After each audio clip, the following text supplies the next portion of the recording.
Recordamos a los bautizados que por primera vez se acercan a las normas de la Iglesia sobre cómo ésta transmite la sagrada revelación a los fieles, lo que ella establece al respecto. Cuando un bautizado niega o deliberadamente pone en duda un dogma, cae en pecado de herejía, e incurre en pena de excomunión ipso facto. Código de Derecho Canónico de 1917, Canon 2314.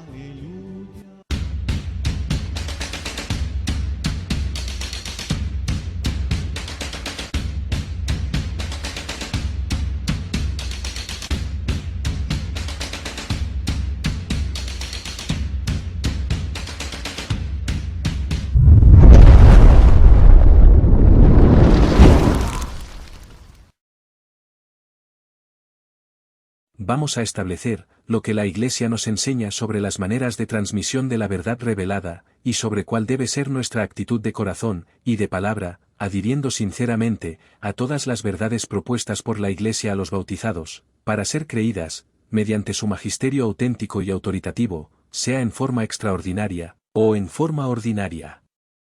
En primer lugar, hablando sobre la teología, que es la ciencia o estudio sobre Dios, distinguimos en ella 1. La teología natural, que es la exposición científica de las verdades acerca de Dios, en cuanto pueden ser conocidas por la luz de la razón natural. 2. La teología sobrenatural, que es la exposición científica de las verdades acerca de Dios, en cuanto pueden ser conocidas solo por la luz sobrenatural de la revelación divina. Por esto decimos que ambas teologías se distinguen de tres maneras. 1. Por el principio cognoscitivo, el cual, en la teología natural es la razón natural, y en la teología sobrenatural, es la razón iluminada por la fe. 2. Por medio del conocimiento. En la teología natural, en las cosas creadas. En la teología sobrenatural, es la revelación divina. 3. Por el objeto formal. En la teología natural, es Dios uno. En la teología sobrenatural, es Dios uno y trino. La teología es una ciencia única, y excelsa por sobre todas las ciencias. Pues tiene un solo objeto formal, que es Dios mismo. También las criaturas, en cuanto son objeto de la revelación divina. Según el fin que se proponga la teología, puede dividirse en las siguientes especialidades. Teología dogmática, incluyendo la teología fundamental, que sirve de base al dogma. Teología histórico-bíblica, que incluye introducción a la Sagrada Escritura, hermenéutica, exégesis, historia eclesiástica, historia de los dogmas. Teología práctica, que es la teología moral, derecho canónico, teología pastoral, con la catequética y la homilética. En segundo lugar, hablando sobre el dogma, él es una verdad directamente, formalmente, revelada por Dios, y propuesta como tal por la Iglesia, para ser creída por los bautizados. El dogma comprende, por tanto, dos elementos. 1. La inmediata revelación por parte de Dios, sea expresamente o implícitamente, lo cual significa que debe hallarse contenida en la Sagrada Escritura expresa o en la Sagrada Tradición implícita. 2. Que debe ser propuesta para ser creída por el magisterio eclesiástico, lo cual incluye la notificación por parte de la jerarquía, y la obligación de todos los bautizados de creer esa verdad propuesta. Podemos llamar teología dogmática a toda la teología sobrenatural, que comprende también la teología moral, integrada por las verdades reveladas prácticas, que deben regir las acciones del hombre, por lo que se reserva el nombre de dogmática, a las verdades reveladas, teóricas, sobre Dios y sus operaciones. La Iglesia nos enseña que el magisterio eclesiástico nos propone una doctrina teológica, para que la creamos, que es el elemento dogmático, y que tal doctrina se halla contenida en las fuentes de la sagrada revelación, el elemento bíblico patrístico. En su defensa de la doctrina contra los errores, se convierte en teología controversista, elemento apologético o polémico. La Iglesia propone las verdades de fe, dogmas, a los bautizados, de dos maneras. En forma extraordinaria, por una solemne definición del sucesor de Pedro, o de un concilio universal, convocado por el sucesor, y por él, también presidido, sea directamente, o mediante legado, y también, por él mismo, ratificado en sus decisiones, por lo cual éstas adquieren obligatoriedad jurídica para todos los bautizados. Y en segundo lugar, por el magisterio ordinario y universal de la Iglesia, que incluyen los catecismos publicados por los obispos en sus diócesis. Debemos tener en cuenta que, dogma en sentido propio, es objeto de fe divina, y de fe católica. De fe divina, por proceder de una revelación divina.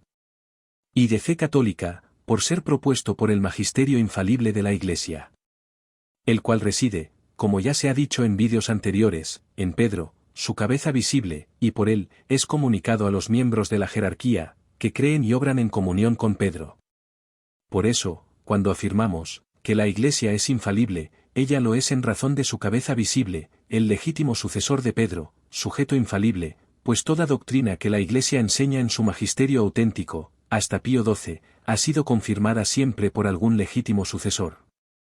E insistimos en lo de legítimo, porque a los ilegítimos sucesores, usurpadores de la cátedra petrina, no les asiste el don de infalibilidad, por lo cual tenemos que tener certeza de que ellos no pueden enseñar la verdad, a no ser mezclada con los errores más groseros y con blasfemias, tanto contra nuestros señores, Jesucristo y María Santísima, como contra la Santísima Trinidad, el Dios nuestro, como sucede hoy con la secta vaticana, a la que se ha llegado en forma progresiva desde Roncalli, y el Anticoncilio Vaticano II.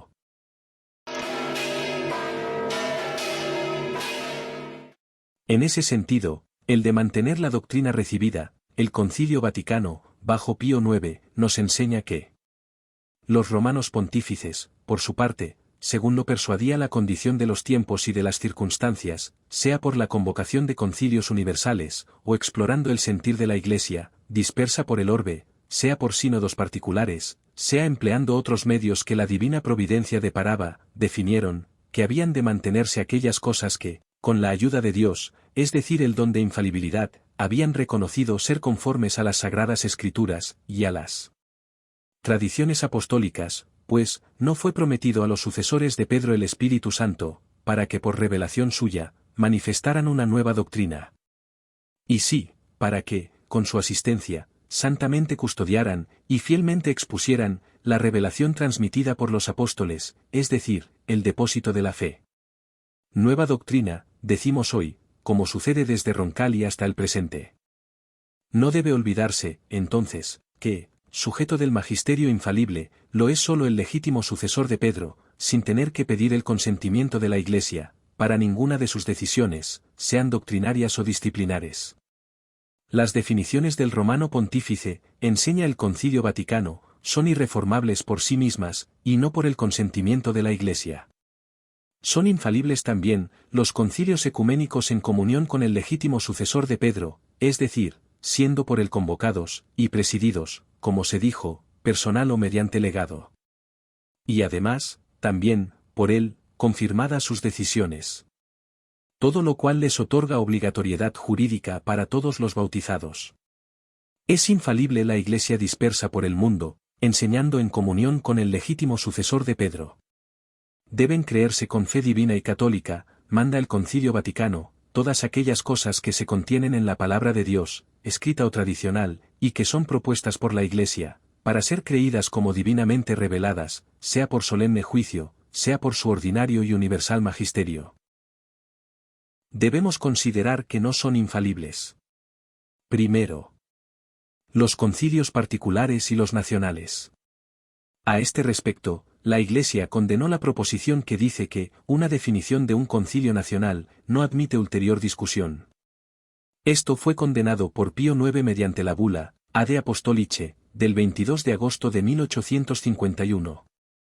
Segundo, tampoco son infalibles los sínodos diocesanos, que además no pueden juzgar sobre los decretos de las sedes superiores.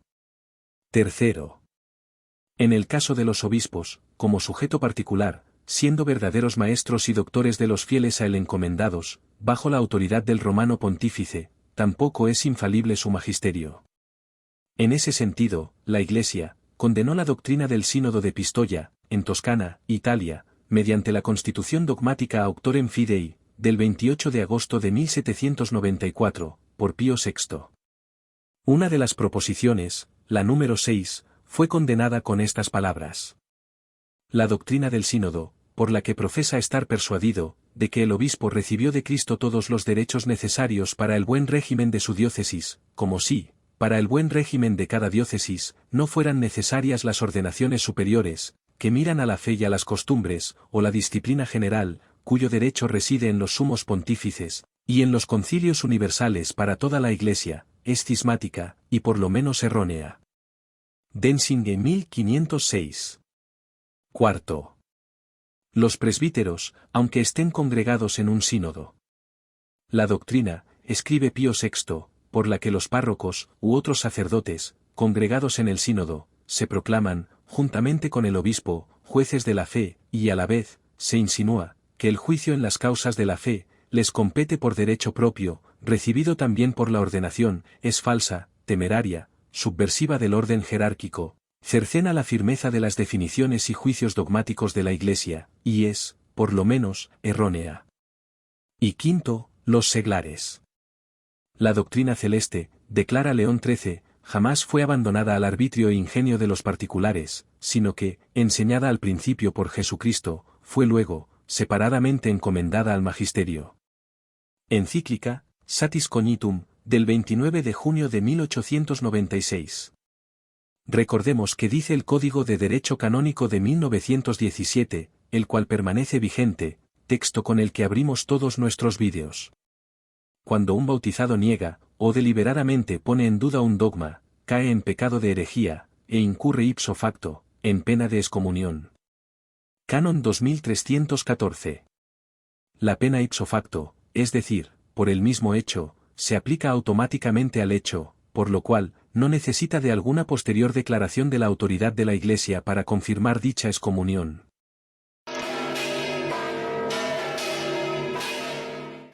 Los principales errores contra el dogma son: 1. El protestantismo. Este rechaza el magisterio de la Iglesia, y también toda revelación divina objetiva. Reciben la revelación como una experiencia religiosa, de índole subjetiva, por lo cual el alma se pone en contacto con Dios. 2. Modernismo pseudo-católico. Este sostiene que las proposiciones que la Iglesia presenta como dogmas revelados no son verdades que hayan bajado del cielo, y que la tradición religiosa haya conservado en la misma forma en que aparecieron por primera vez. El historiador ve en ellos la interpretación de acontecimientos religiosos, debidos a una larga elaboración del pensamiento teológico. El modernismo fue condenado por San Pío X, mediante su decreto Lamentabili, y su encíclica Pacendi. Ambos en 1907. El dogma, por tanto, en cuanto a su contenido, es de origen verdaderamente divino, pues es expresión de una verdad objetiva, y de contenido inmutable, como lo es Dios mismo, que lo revela. Muchos, para negar la verdad revelada y definida como tal, hablan de la evolución del dogma, entendiéndolo como un desarrollo posterior, el cual terminaría cambiando el significado del dogma, o aún, negándolo. En el sentido católico, en cuanto a su forma, ha habido de parte de la Iglesia una evolución accidental, esto es, en lo que tiene que ver con la profundización de las verdades, y con su formulación, cuando son propuestas a los bautizados. Hablamos de este tipo de evolución, cuando: primero, son verdades creídas, en un primer momento en forma implícita, es decir, que no eran necesarias confesarlas para alcanzar la salvación, y que pasaron, luego, a ser propuestas para ser creídas en forma explícita, o sea, necesaria su confesión para alcanzar la salvación. 2. Dogmas contenidos en la Sagrada Revelación, y en la Sagrada Tradición, que han pasado a ser formales por su definición, y su formulación por el magisterio infalible de la Iglesia. 3. Dogmas antiguos que han sido explicados por medio de nuevos y bien precisos conceptos. 4. Cuestiones debatidas durante mucho tiempo que han sido definidas, y las proposiciones heréticas relacionadas, condenadas. Todo esto constituye la verdadera evolución del dogma, que lo es, en cuanto a la forma de presentarlo, pero nunca fue, ni será, una evolución en cuanto a la sustancia del dogma, la cual es inmutable como el mismo Dios, su revelador, y es esta evolución la que redunda en el crecimiento de la fe en los bautizados. El Concilio Vaticano nos enseña. La Iglesia, que recibió juntamente con el cargo apostólico de enseñar, el mandato de custodiar el depósito de la fe, tiene también, divinamente, el derecho y el deber de proscribir la ciencia de falso nombre. 1 Timoteo 6:20. A fin de que nadie se deje engañar por la filosofía, y la vana falacia. Colosenses 2:8. Por eso, no solo se prohíbe a todos los fieles cristianos, defender como legítimas conclusiones de la ciencia, las opiniones que se reconocen como contrarias a la doctrina de la fe, sobre todo, si han sido reprobadas por la Iglesia, y enseña que están absolutamente obligados a tenerlas más bien por errores que ostentan la falsa apariencia de verdad. Las opiniones teológicas son los pareceres personales de los teólogos sobre temas de fe y de moral, que no se hallan claramente atestiguados por la sagrada revelación, y sobre los cuales, el magisterio de la Iglesia no se ha pronunciado todavía.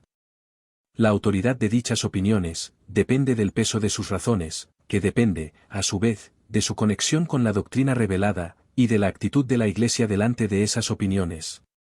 La opinión teológica cesa, cuando la Iglesia decide sobre la cuestión. Si los sumos pontífices en sus constituciones, escribe Pío XII, de propósito pronuncian una sentencia en materia disputada, es evidente que, según la intención y voluntad de los mismos pontífices, esa cuestión no se puede tener ya como de libre discusión entre los teólogos. En cuanto a los grados de certidumbre teológica, distinguimos verdades de fe divina. Son aquellas verdades reveladas por Dios, en quien radica la autoridad de revelación. Verdades de fe católica, que son las verdades contenidas en la sagrada revelación, y apoyadas por el magisterio de la Iglesia.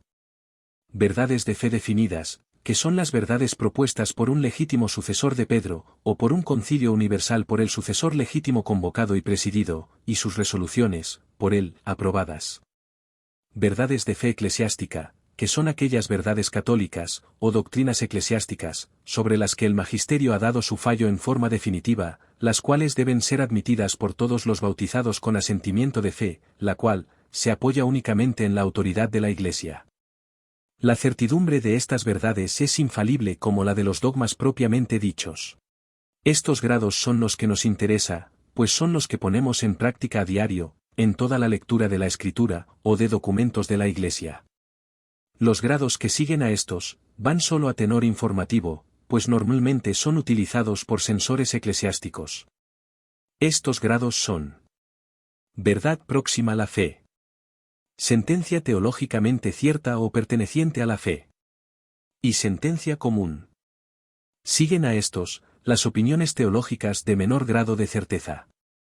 Sentencia probable. Sentencia más probable. Sentencia bien fundada. Sentencia piadosa. El grado ínfimo de certeza teológica, se denomina opinión tolerada, la cual, aunque se apoya en débiles fundamentos, es tolerada por la Iglesia. La censura teológica, es el juicio con el cual la Iglesia, designa el carácter heterodoxo, es decir, fuera de la ortodoxia. O al menos sospechoso de tal, de una proposición tocante a la fe, o a la moral católica. Las censuras teológicas, tienen dos canales en la Iglesia para hacer enunciadas. El primero, cuando enunciada por el magisterio eclesiástico, es una censura autoritativa y judicial. Y el siguiente, cuando enunciada por la ciencia teológica, es una censura doctrinal. Para cerrar este breve estudio sobre la teología, hablamos sobre las censuras más corrientes, que son: proposición herética, es la que se opone a un dogma formal. Proposición próxima a la herejía. Se opone a una sentencia próxima a la fe. Proposición con resabios de herejía, que es sospechosa de herejía. Proposición errónea, contraria a una verdad no revelada, pero conexa con la revelación, y definitivamente propuesta por el magisterio eclesiástico. Siendo denominado, error de fe eclesiástica.